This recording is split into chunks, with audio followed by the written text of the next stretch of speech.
Muy buenas tardes, ¿cómo están? Un gusto saludarlos. Soy el doctor Jorge Calderón, soy past presidente de la Asociación de Diabetes del Perú, soy médico endocrinólogo y vamos a seguir con nuestro programa por el Día Mundial de la Diabetes.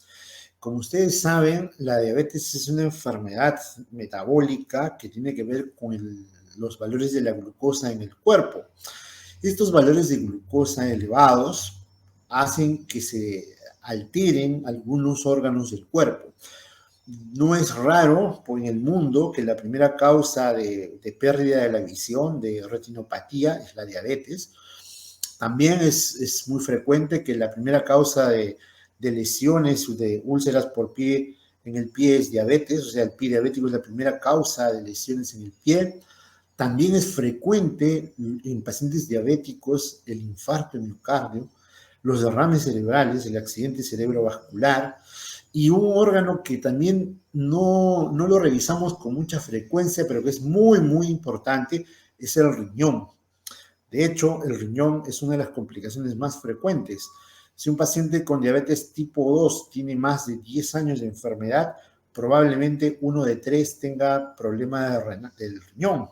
Por eso es muy importante que usted, señor, usted, señora, que está viéndonos en esta transmisión por los canales de la Asociación de Diabetes del Perú, ADIPER, preste atención a que su médico se haga chequeos de glucosa, chequeos de hemoglobina glicosilada, chequeos de creatinina, o sea, recuerde bien ese nombre, creatinina, y recuerde también el nombre microalbuminuria. Son pruebas que normalmente se deben realizar 1 o 2 veces al año en todo paciente. Y un signo frecuente del paciente diabético que tiene daño en el riñón es cuando se hincha los pies, empieza a tener, el zapato ya no entra, uno aprieta el tobillo y se nota un huequito. Y el otro signo importante de nefropatía es cuando el paciente empieza a orinar con espuma. Parece que su orina fuera un lavado de lavaza, o algunos pacientes también le dicen que parece que sirvieran un vaso de cerveza. Cuando eso ocurre, es ya una enfermedad avanzada. Entonces, es muy importante que los pacientes sepan controlar su glucosa, sepan manejar la diabetes, tener una glucosa en ayunas por debajo de 130, una hemoglobina glicosilada por debajo de 7, controlar su presión, controlar el colesterol, no fumar. Y en relación a la dieta, les podría decir algunos temas, pero en general le vamos a dar el pase a una experta en lo que es nutrición y diabetes. Vamos a tener el agrado de compartir el tema de cómo cuidar nuestro riñón a la licenciada Roxana Zoila Román Gameros. Nuestra querida amiga Roxana es egresada de la Universidad Nacional Federico Villarreal y ha hecho una especialización en nutrición clínica en la Universidad de Chiclayo y ha hecho una maestría en diabetes y obesidad en la Universidad Peruana Cayetano Heredia. La licenciada Román es encargada del programa educativo de diabetes del Servicio de Endocrinología del Hospital Loaiza, es miembro es un miembro muy notable de la Asociación de Diabetes del Perú, ha sido miembro del Consejo Directivo y también tiene algunos pergaminos en investigación. Ella ha sido el primer lugar del concurso de investigación como educadora en diabetes el año 2018. Entonces, como ven, es una experta que va a compartir con nosotros cómo un paciente diabético puede cuidar su riñón. Así es que, bienvenida Roxana, y te damos el pase para que puedas compartir con nosotros tu tema. Bienvenida. Muy bien. Gracias, doctor. Bueno, para mí es un gusto compartir siempre las experiencias con los pacientes, porque tanto ellos como yo aprendo mucho, ¿no? Bueno, el día de hoy vamos a tomar ese tema de cómo cuido mi riñón, ¿no? Y una de las principales formas de cuidar nuestro riñón es controlando la glucosa, ¿no? Cuando esos valores de glucosa están en 300, 200, y durante mucho tiempo esos valores son los que van a dañar las pequeñas venitas que hay en el riñón, ¿no? El tener un peso saludable el poder controlar la presión, ¿no? Y cambiar algunos hábitos alimentarios o algunos hábitos nocivos, ¿no? Vamos a empezar viendo qué función tiene el riñón, ¿no? Porque, ¿por qué siempre estamos hablando de que hay que cuidarlo? Bueno, el riñón tiene la función de limpiar, ¿no? Él limpia todos los desechos que dejan las células, los metabolismos, ¿no?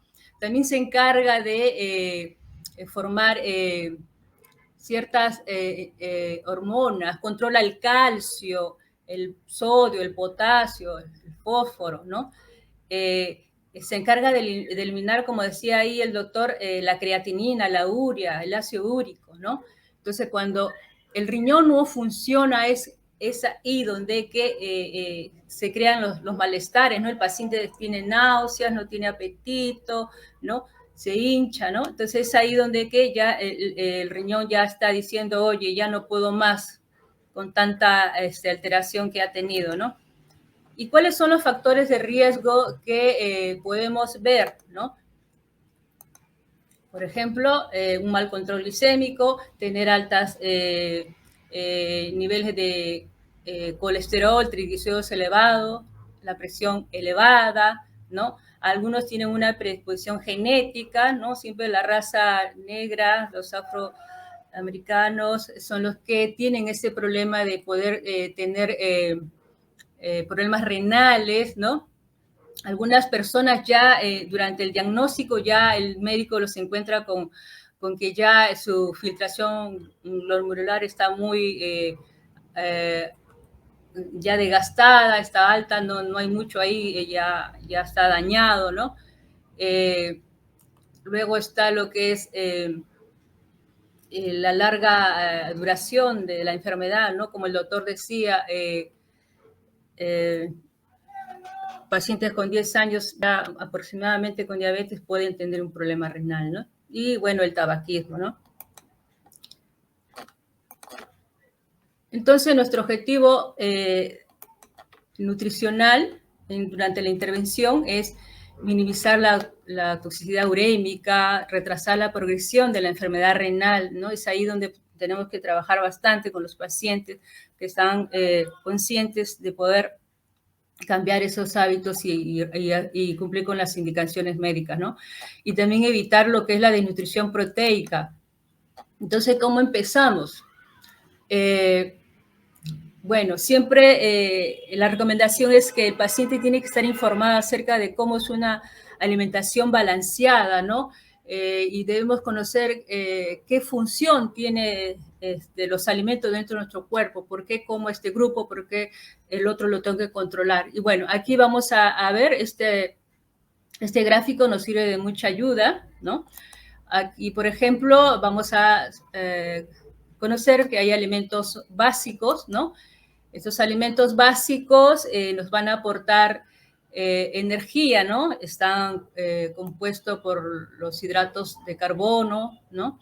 Ahí, y grasas, ¿no? Aquí, por ejemplo, vemos a los cereales, ¿no? Como la quinoa, la avena, el trigo, entre otros, ¿no? Luego están los tubérculos, como la papa, la yuca, el camote, los yucos, ¿no? Y también están las grasas, ¿no? Entonces, este grupo de alimentos nos da energía. ¿Energía para qué? Para trabajar, estudiar. Toda como dice, la gasolina que necesita para moverse el carro, ¿no? Y luego está el otro grupo, que es el grupo que nos aporta las proteínas y minerales. Este grupo tiene la función de construir, ayudar a cerrar heridas, ¿no? Y también ayuda a que nuestro sistema inmunológico esté en buenas condiciones, ¿no? Y estas están conformadas por lo que son las carnes, ¿no? Todos los productos de origen animal, también están los lácteos y están las menestras. Y estos son los alimentos básicos, ¿no? Este grupo, por ejemplo, en el caso de las proteínas, ¿no? La única diferencia aquí es el precio, pero todos tienen la misma función. Luego están los alimentos complementarios, ¿no? Este grupo de alimentos nos aporta las vitaminas, minerales, la fibra, los antioxidantes. y están en las frutas y en las verduras. Todos los colores tienen algo que aportarnos. Entonces debemos siempre tener variedad de colores en nuestras ensaladas. Y también está el agua. Entonces, en base a estos grupos de alimento, se considera la alimentación balanceada. Todos tienen una función. No podemos dejar ninguna de lado. Y bueno, luego que ya conocemos la mejor forma de distribuir y saber que está adecuadamente distribuido en mi plato, lo voy a ver, ¿no? Por ejemplo, está el grupo de las verduras, ¿no? Aquí está el grupo de cereales, ¿no? Por ejemplo, es un estofado, entonces vemos aquí que la mitad del plato siempre va a estar servido de lo que es las ensaladas con diferentes colores. Luego está el grupo de los cereales y el grupo de las proteínas, ¿no? Por ejemplo, en este caso, el paciente tuvo la opción de elegir el arroz, ¿no? Y aquí su pollito. Entonces, aquí pueden ver ustedes que están los 3 grupos de alimentos. Entonces, aquí consideramos que tiene este paciente una alimentación balanceada. Y bueno, cuando ustedes se acercan a un nutricionista, el nutricionista es la persona que va a realizar el plan de alimentación de acuerdo a la edad, al género, ¿no? El estado nutricional, ¿no? La situación clínica, porque muchas veces el paciente diabético o la persona con diabetes no solamente tiene diabetes, tiene otros problemas, ¿no? Problemas de colesterol, triglicéridos, está desnutrido, en fin. Y también lo muy importante también es la situación económica, ¿no? No podemos hacer planes de alimentación que no va a poder hacer el paciente. Tiene que ser lo más real posible, ¿no? Y también considerando los hábitos y costumbres. Siempre la recomendación que recalcamos los colegas es en relación de que el plan de alimentación debe siempre considerarse el ir al mercado, porque en el mercado vas a encontrar los alimentos en su forma natural, ¿no? En el caso del supermercado hay mayor porcentaje de alimentos procesados, ¿no?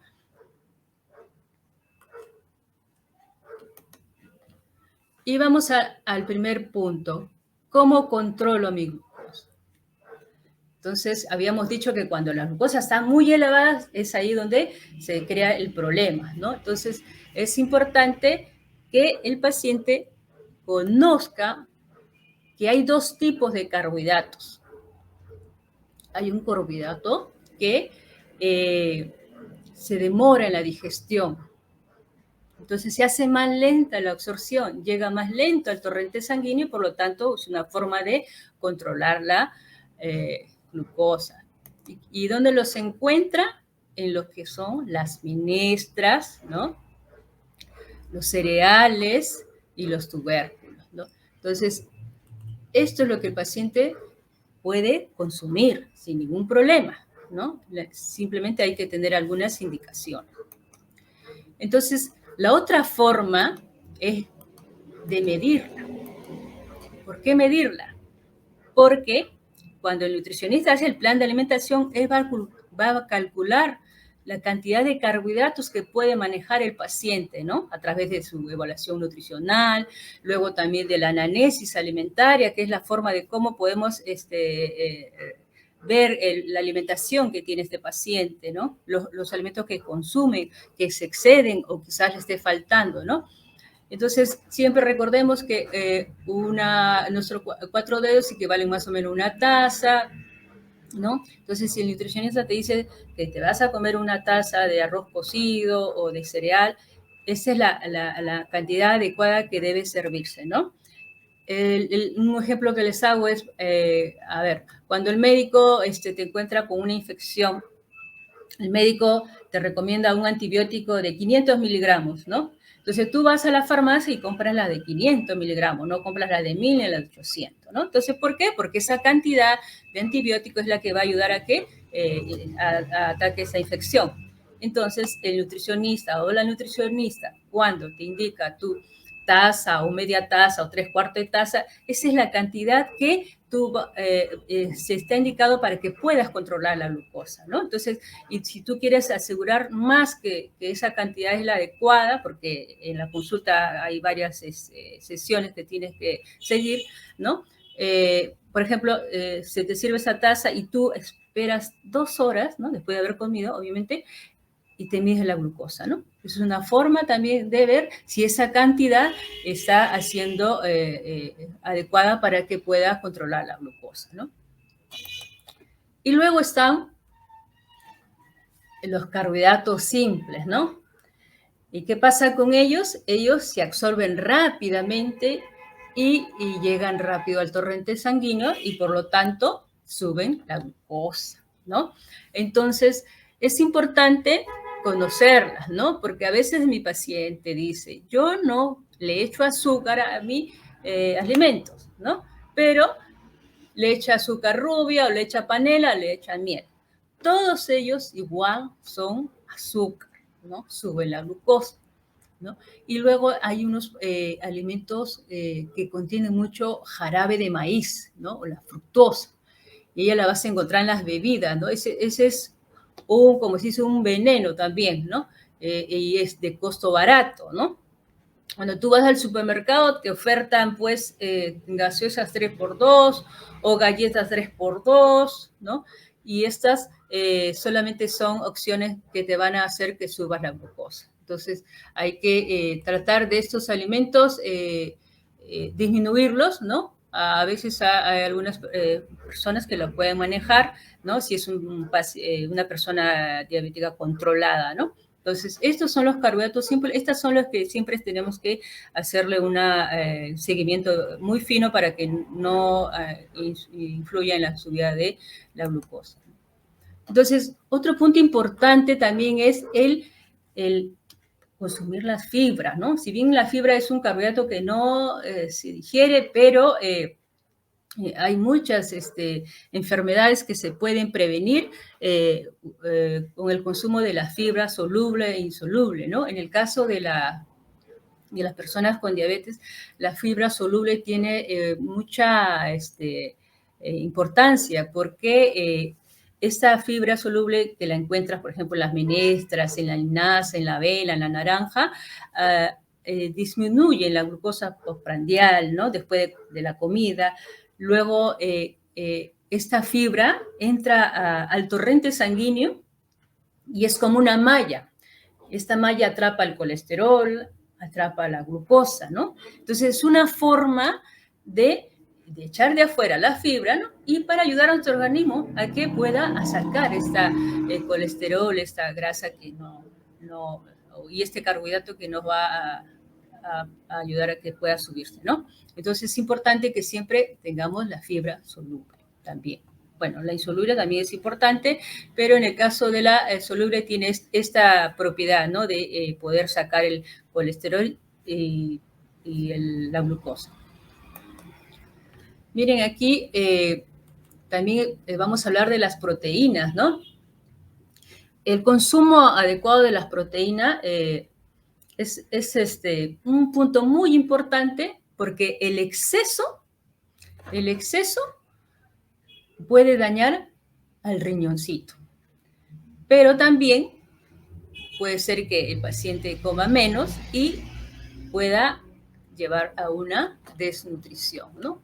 Pero el exceso de consumo de las proteínas, muchas veces el paciente, en el caso del riñoncito, lo hacen trabajar más. Y al hacerlo trabajar más, con el tiempo se va a deteriorar y va a tener este problema de las insuficiencias renales, ¿no? Bueno, estas son las proteínas de origen animal. También existen las proteínas de origen vegetal, ¿no? Que muchas veces son opciones de planes de alimentos para las personas que ya están con un problema renal, ¿no? Algunas optan por consumir más proteínas de origen vegetal, ¿no? Por eso pueden darse sin ningún problema, siempre y cuando siempre esté asesorado por un nutricionista, ¿no? Miren, aquí hay un ejemplo cómo se cubre el requerimiento de proteína, ¿no? Por ejemplo, José tiene 55 kilos, ¿no? Y le vamos a programar, pues, 1 gramo de proteína, ¿no? Por kilo, ¿no? Multiplicamos y él tiene que consumir durante el día 55 gramos de proteína, que es lo necesario para que su organismo produzca la defensa, para que se produzcan ciertas reacciones químicas, ¿no? Y no pierda su músculo. Entonces, miren, él necesita aproximadamente consumir un vaso de leche, ¿no? Una porción de pescado, que aproximadamente 100 gramos, ¿no? O una porción de pollo, ¿no? Entonces, estos tres presentaciones estas tres presentaciones de proteína le va a cubrir los 55 gramos de proteína. Pero, ¿qué pasa con los problemas renales, ¿no? Que mucho se relaciona por el exceso de consumo de proteínas, ¿no? Entonces, José cambia de hábitos y toma desayuno su pollada, ¿no? En las noches lo invitan a comer, ya cenó, pero come, le invitan su cuarto de pollo, ¿no? Y así constantemente él está haciendo un desorden en relación a su alimentación. Entonces, ese exceso de estar consumiendo más de la cuenta, por llamarlo así, es lo que va a hacer que el riñoncito trabaje, ¿no? Pero hay otras realidades, ¿no? Porque a veces hay personas que no tienen que consumir, ¿no? Muchas veces toman solamente un vaso, su té o su pan, ¿no? O en el almuerzo solo consumen menos cantidad de carne, ¿no? A veces solamente tienen 4 cubitos, 4 pedacitos de, de carne, la cual nos indica que no cubre su requerimiento proteico y por lo tanto esta persona puede estar llevándose a una desnutrición proteica, ¿no? Se cruza por ahí con algún otro virus y se complica la situación, ¿no? Entonces, la recomendación es ni mucho ni poco, solo lo necesario para que la persona con diabetes pueda manejar, funcione mejor su riñón y no le haga trabajar tanto, ¿eh? Entonces, ahora vamos a ver cómo controlo la hiperlipidemia. ¿Qué es esa palabra? Bueno, esta palabrita nos va a decir que a veces el médico nos dice, tienes hiperlipidemia mixta. ¿Qué es eso? Bueno, eso significa que se ha subido el colesterol y los triglicéridos, ¿no? Entonces, esto es muy importante incluirlo también en lo que es el control para prevenir que nuestro riñón funcione mucho mejor. Entonces, vamos a ver aquí, hay unos valores de referencia, ¿no? Lo ideal es que siempre mantengamos estos valores menor de 200 en cuanto al colesterol, en cuanto a los triglicéridos menor de 150, ¿no? Bueno, estas son las cifras aconsejables, ¿no? Y bueno, esto, ¿cómo lo conseguimos? A través de una dieta variada, ¿no? Entonces, ¿por qué mucha importancia en el tema de poder tener los valores de colesterol normales? ¿Por qué? Porque esta es una arteria, por ejemplo, ¿no? Como la persona todo el tiempo tiene el colesterol elevado, se va pegando a las arterias, ¿no? Lo ideal es que esté bonita así, pase la sangre pase sin ningún problema, ¿no?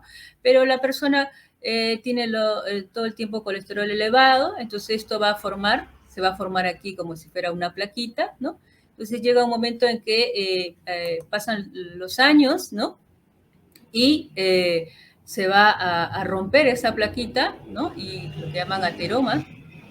Y este coágulo puede pasear por diferentes partes del cerebro o de las arterias grandes y puede producir alguna obstrucción aquí. Entonces, el paciente muchas veces tiene que entrar a sala de operaciones para que puedan limpiar, ¿no? Esta arteria, ¿no? Y entonces, o con medicamentos, ¿no? Pero a esto es lo que no podemos llegar, ¿no? Por eso es importante que tengamos los colesterol y triglicéridos dentro de los valores normales, ¿no? Ahora, cuando se le indica, pues, el régimen para bajar el colesterol triglicérido, no piensen que en un mes va a bajar, ¿no? La idea es que por lo menos hagan el régimen 3 meses para poder asegurarnos que realmente bajó. Obviamente siempre algunos pueden tener indicaciones ya con medicamentos, ¿no? Entonces es importante que los dos vayan de la mano para poder evitar estas situaciones. Entonces, cuando se le manda el régimen, que le llaman hipocolesterolémico, lo que se hace es buscar el consumo de las grasas malas que el paciente por lo general lo tiene, ¿no? Entonces, ¿dónde encuentra las grasas malas, no? Su nombre en realidad le llaman ácidos grasos saturados, ¿no? Entonces, ellos están presentes en lo que son quesos muy grasosos, embutidos, ¿no? En lo que es las cortes de carne, perdón, ¿no? Por ejemplo, en el mercado vemos estos cortes que son más baratos, ¿no? Son más baratos obviamente porque tienen más grasa, ¿no? O también en las leches enteras, ¿no? O algunas preparaciones que contienen mucha yema, ¿no? Y las famosas grasas trans, ¿no? Estas grasas pues son formadas en un proceso ya industrializado. Entonces, ellas las vas a encontrar, por ejemplo, en lo que es las galletas, a veces dice galletas con crema, sabor a menta, chocolate, esa es la grasa trans, ¿no? Están en las margarinas, en las galletitas, ¿no? En los snacks, ¿no? Muchas veces, en las reuniones, podemos estar picando estas papas fritas, estos tortis, ¿no? Entonces, esos productos son los que tienen la grasa trans, ¿no? Entonces, este constante consumo de estos productos van a aumentar el LDL, que es el colesterol malo, ¿no? Y todavía disminuye al colesterol bueno, que es el HDL. Entonces, de estos alimentos hay que disminuirlos, ¿no? Evitarlos, si es posible, para poder evitar lo que es se nos suba el colesterol, ¿no? Bueno, aquí también hay otra figura en la cual puede encontrar en las panadas, ¿no? En las pizzas, en estos quequitos que a veces lo venden en los cines, ¿no? Entonces, estos son las grasas malas, ¿no? También las puedes encontrar en ciertos alimentos, ¿no? Como hueveras frescas, ¿no? A veces hacen su huevera frita y ahí están comiendo colesterol, ¿no? Mantequillas, natas, ¿no? Sesos, riñón, hígado, ¿no? Entonces, estos son los alimentos que hay que reducirlos, ¿no? Lo conozcanlo para que puedan, de alguna manera, no consumirlo frecuentemente, ¿no? Si no hay colesterol elevado, pues una vez al mes, una vez a la 500, como se dice, no va a haber ese problema, ¿no?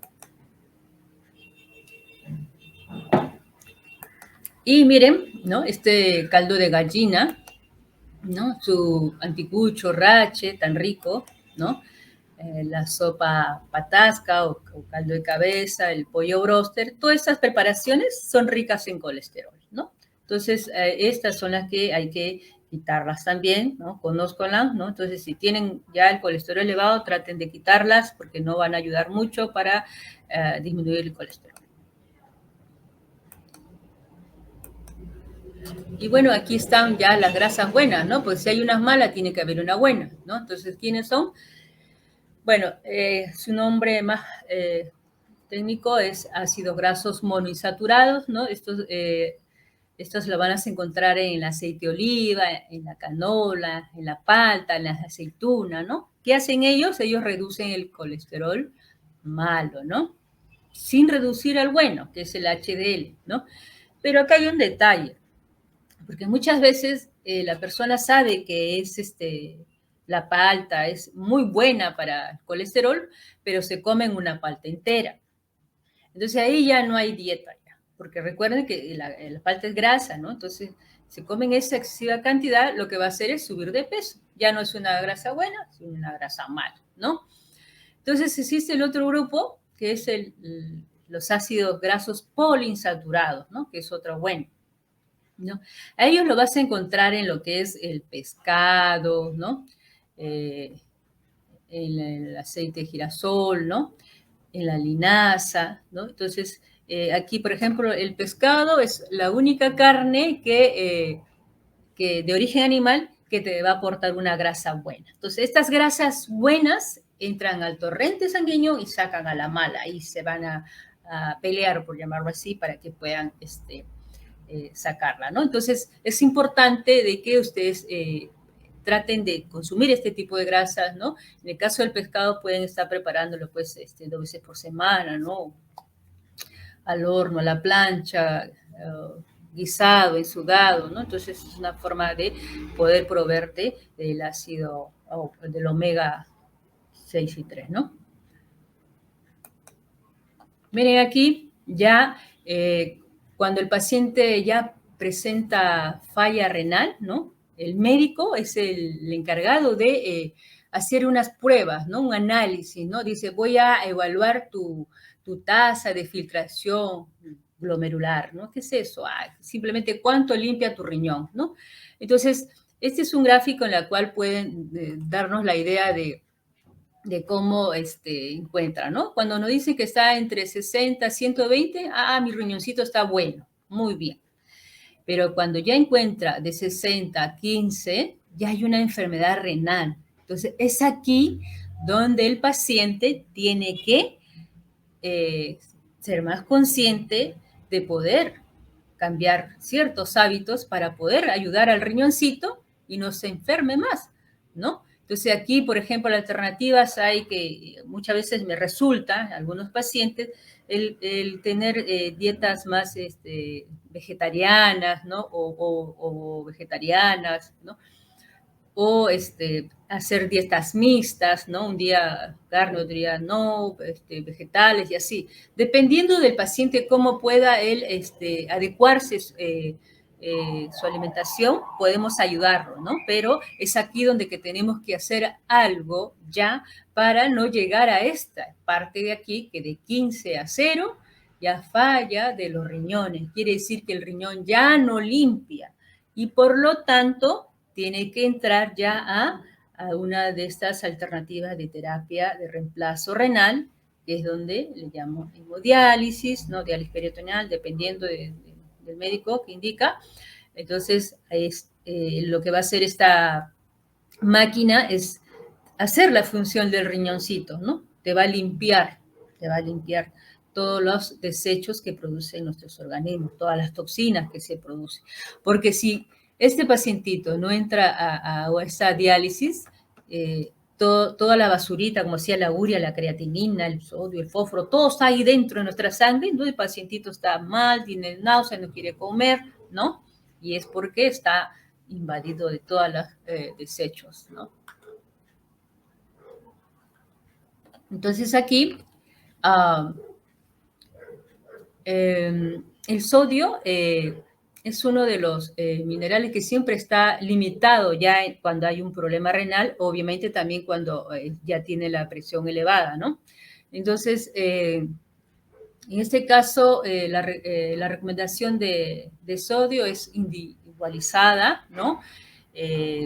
Muchas veces no todos los pacientes les gusta, no, a casi nadie le gusta comer sin sal, ¿sí o no? ¿No? Yo intenté hacerlo, me duró 3 días, no mucho, y todavía pidiendo auxilio, ¿no? Entonces es un poco complejo el comer sin sal, ¿no? Entonces vamos a tener que individualizar, quiere decir que a un paciente le puede funcionar que pueda cocinar todo sin sal y al momento de hacer puede agregar una pizquita de sal. O puede ser que pueda utilizar, preparar el segundo sin sal, ¿no? El estofado, por ejemplo, y el arroz le echa un poquito de sal o viceversa, ¿no? Entonces, ya cuando el paciente está en diálisis, ¿no? El sodio, cuando come excesivamente sodio, actúa como un imán, ¿no?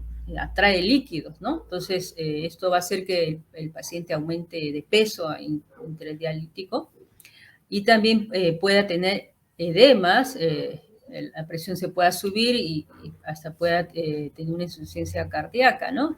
o un edema pulmonar, ¿no? Entonces, vamos a limitar el consumo de ciertos alimentos. De estos sí hay que quitarlos porque no ayudan, no son los alimentos procesados.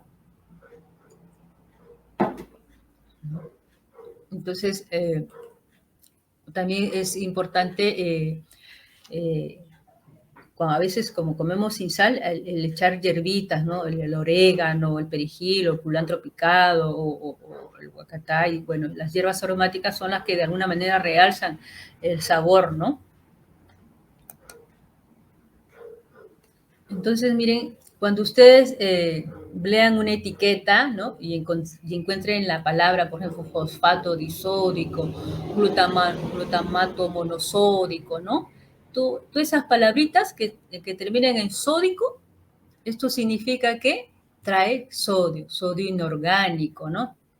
Y este tipo de componente que está en los aditivos se absorbe un 100% todavía, los bandidos se quedan ahí, ¿no? Entonces, es por eso que debemos quitar estos alimentos procesados porque no ayudan, ¿no? ¿No? Muchas veces el paciente no echa sal, pero sigues con tu presión elevada, ¿no?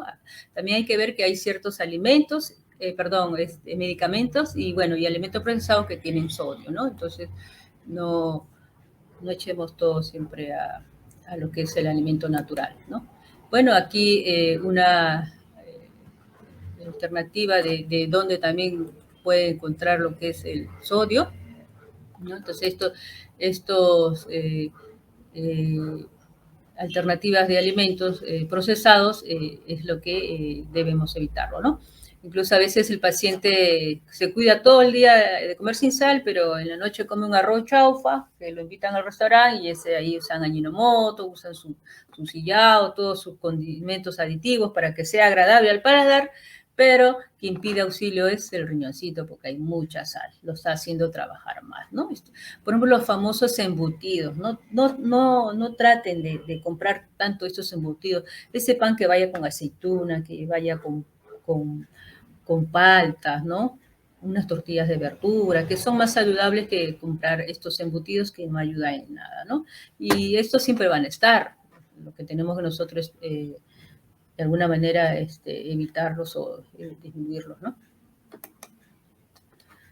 Ahora vamos a ver las proteínas. Ya cuando el paciente ya tiene una insuficiencia renal y ha entrado ya a diálisis, aquí es diferente ya la forma del consumo de proteínas. Hay que trabajar con un poquito más de proteína porque la máquina, la diálisis, esta máquina, si bien es cierto, te limpia todo lo desecho que produce el organismo, pero también te cobra. ¿Y cómo te cobra?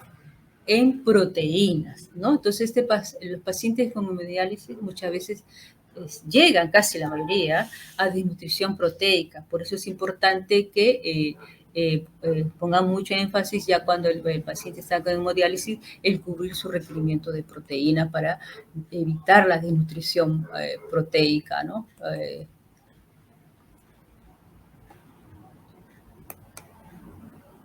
Bueno, en el caso del líquido, ya cuando hay hemodiálisis, hay que ver el control, ¿no? A veces el nutricionista maneja un volumen de 500, 800 mililitros, más la orina del día, ¿no? Es lo que le calcula cuánto debe consumir líquidos durante el día y también recordar que no solamente el líquido está en el agua, ¿no? Está en los alimentos, en las frutas, verduras, en las sopas, ¿no? Entonces, ya el nutricionista es el encargado de ver cómo podemos adecuarle ya la limitación de líquidos o restringirlo, ¿no? Por ejemplo, muchas veces el paciente cuando ha consumido mucho líquido entra a diálisis y él está con náuseas, mareos, malestar general, porque no es normal que haya tanta agua y el riñón, como no está bueno, también tiene que sentir estos malestares, ¿no? Se hinchan su cara, sus manitos, tienen problemas para respirar, ¿no? Entonces esto hace también que suba la presión y pueda darle hasta un derrame. Entonces es muy importante el que puedan controlar la ingesta de líquidos, ¿no? Ya cuando hay este problema de la hemodiálisis, en el sentido de que tienen que ser muy educaditos, muy disciplinados, ¿no? ¿Y qué necesita saber del potasio, no? Que es un mineral que se encuentra en todos los alimentos, principalmente en las frutas y verduras, ¿no? Y el exceso va a hacer que pueda tener un daño a nivel del corazón, ¿no? Demasiado potasio puede producir una arritmia o un paro cardíaco incluso.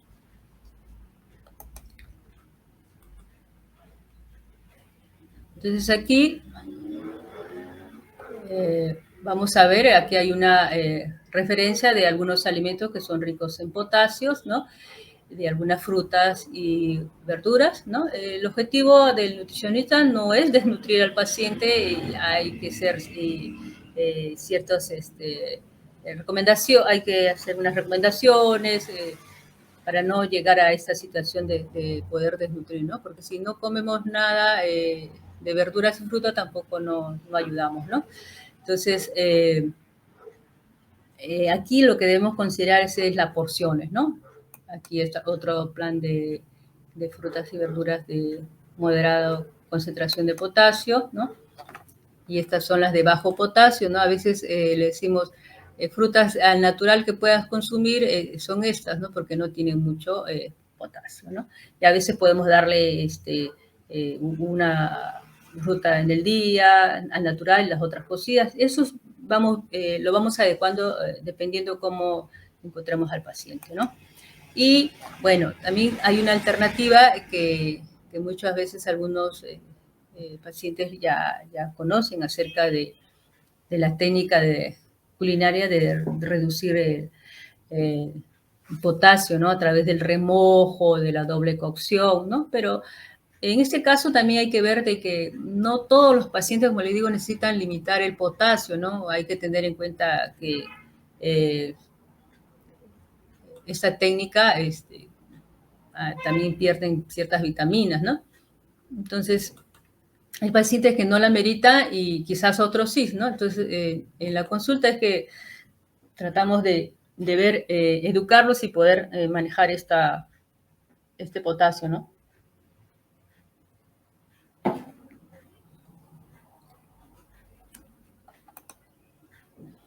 Bueno, también otro mineral que se controla mucho es el fósforo, ¿no? Pero es un poco complicado el manejar, disminuir fósforo porque está, como dice, unido siempre a lo que es la proteína, ¿no?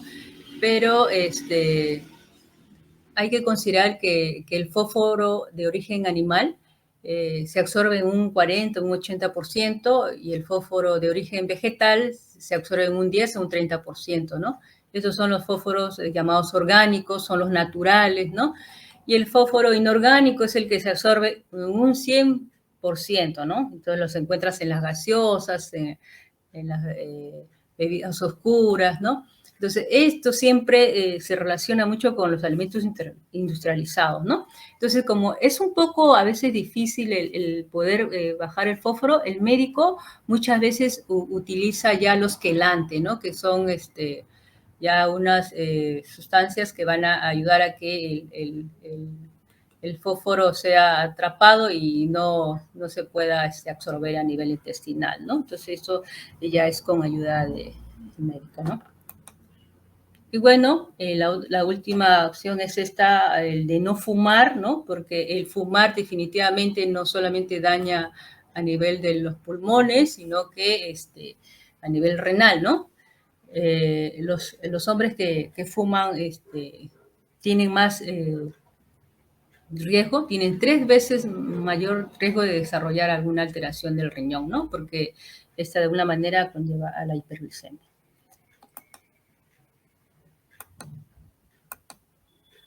Bueno, aquí estamos para hacer algunas preguntas.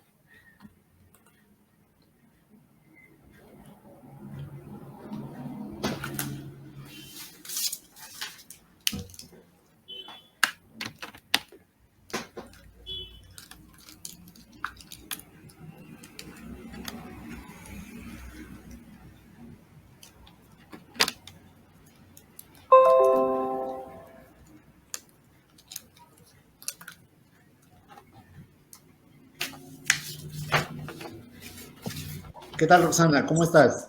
Felicitaciones por la presentación, muy buena. Eh, hay algunas preguntas que nos están enviando los pacientes y la primera es, ¿cuánto de sal debe consumir un paciente diabético? Por lo general, la sal debe ser más o menos, yo siempre les guío como un cuarto de cucharadita a los que están manejando cucharas medidoras, ¿no? Ya, o sea, un cuarto de cucharadita Sí. de la chiquita, la cucharadita de té. Así es, sí, sí. ¿Eso es para una sopa o para toda la olla? No, no, ese es para todo el día, viendo si es que el Ah, paciente puede estar consumiendo ciertos productos procesados, ¿no? ajá, listo.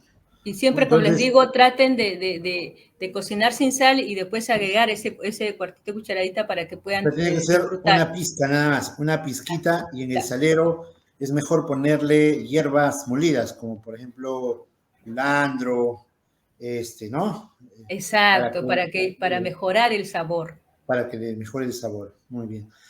Acá tenemos otra pregunta, es, mi esposo tiene enfermedad renal y se le hincha las piernas.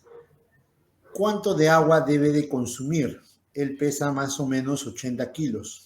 Bien, ahí lo que me interesaría mucho saber es cuánto orina también, ¿no? Porque recuerdan cuando les dije de que podíamos estar midiendo o calculando el líquido, si es, por ejemplo, eh, la cantidad de orina del día, yo le estaría sumando 500 mililitros, ¿no? Y eso sería más o menos la cantidad de, a ver, ¿no? Acá, por ejemplo, ¿no? Dice, si orina 750 mililitros, yo a ese le sumo 50 mililitros más de agua y durante el día estaría yo dándole todo su volumen 1250, ¿no? Incluido lo que son todas las comidas. Ajá. En general, un paciente con diabetes y que tiene problema renal y que está con el pie hinchado, se le debe restringir el volumen, ¿no? No debe tomar mucha agua. Exacto, ¿no? Por eso le decía de que habría que ver más cosas, ¿no? Pero Y esa es la digamos, forma. en términos sencillos, ¿qué significa tomar poca agua? ¿Puede Por tomar la ejemplo, taza ¿no? de té, una taza Ah, normal o medio vaso? ¿Cómo le eh, aconsejarías a los pacientes? exacto, ¿no? Por ejemplo, si yo estoy reteniendo líquidos, no orino mucho, entonces yo podría estar, aparte de la comida, dándole solamente este vaso, ¿no? Que más o menos son 200 mililitros durante el día, ¿no?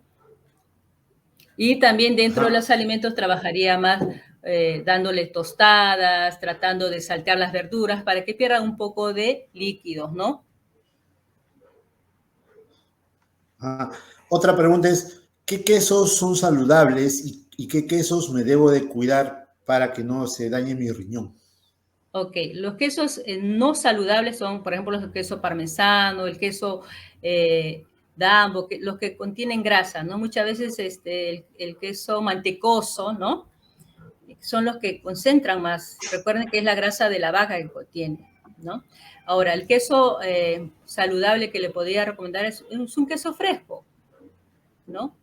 O también en algunas personas pueden tener la opción de optar por el queso descremado, ya que no tiene grasa, ¿no? Pero estos quesos, recuerden, el queso más duro siempre concentra más grasa, ¿no? Pero también tiene más calcio también. Muy bien, Roxana. Y finalmente, una última pregunta.